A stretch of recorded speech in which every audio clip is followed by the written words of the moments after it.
Thom Hartmann here on the news.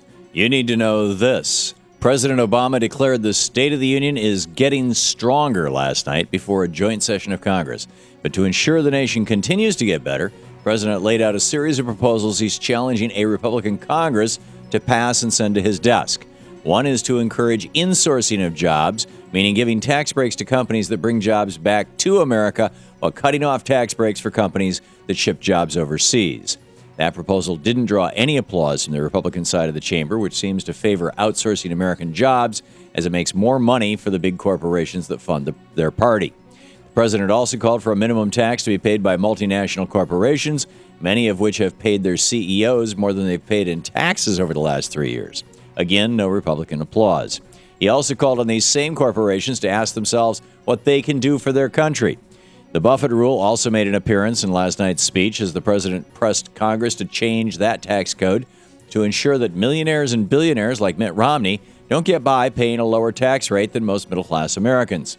In fact, he called for a 30% minimum tax on millionaires. Again, no applause from the Republican side, which prefers the status quo of massive wealth inequality and unfair taxation. Republicans aside, though, it appears the president's message resonated with the American people last night. A CBS poll of speech watchers found that 91% of Americans approved of the proposals put forward by the president, and 83% approved of the economic plans laid out, a jump from 53% before the speech.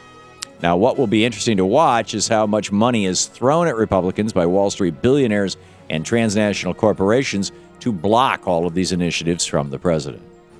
Our democracy is screwed. A report by the Center for Responsive Politics found that outside corporate spending so far this election year has far outpaced what it was in 2008. $44.6 million have been spent by outside groups on electioneering so far, compared with just $23 million at this point in 2008. For that, we can thank the Citizens United Supreme Court decision in 2010 for the uptick in outside corporate spending, since nearly all of that $44.6 million in electioneering so far comes from super PACs. Republicans are relying on these super PACs the most, as they benefited from nearly $38 million in super PAC spending versus Democrats who've only picked up $6.6 million. We're on the verge of a billion-dollar election in America, something that's never come close to happening before in our nation's history. Unless we want to keep letting millionaires, billionaires, and corporations speak louder in our election, then we need to pass a constitutional amendment soon that says corporations are not money and money is property, not speech. Go to movetoamend.org.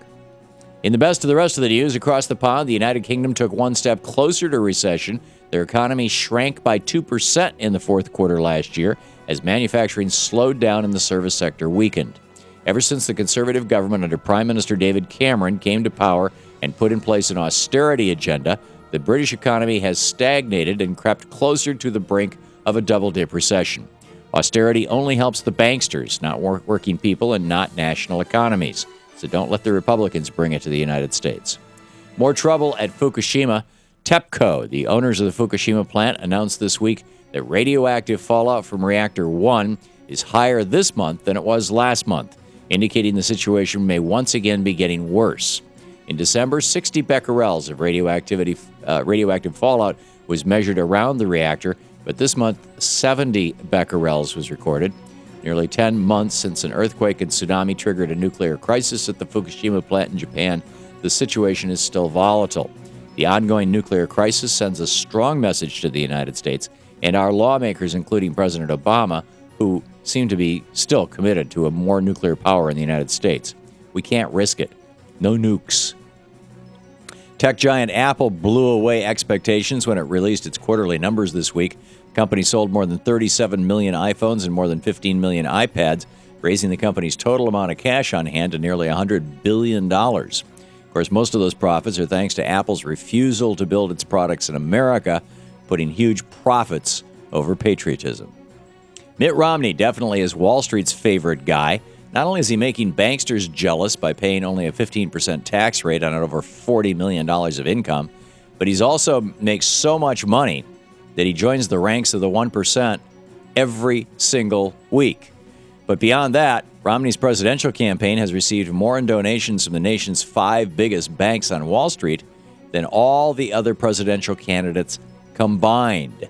Through the first 3 quarters of 2011, Romney scooped up over $600,000 from banksters, outpacing all the other candidates, including President Obama, who's only collected $200,000 from the big banks.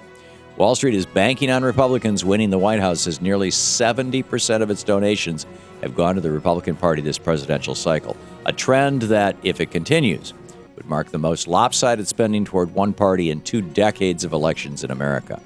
The writing is on the wall. If Republicans win this year, Wall Street wins too.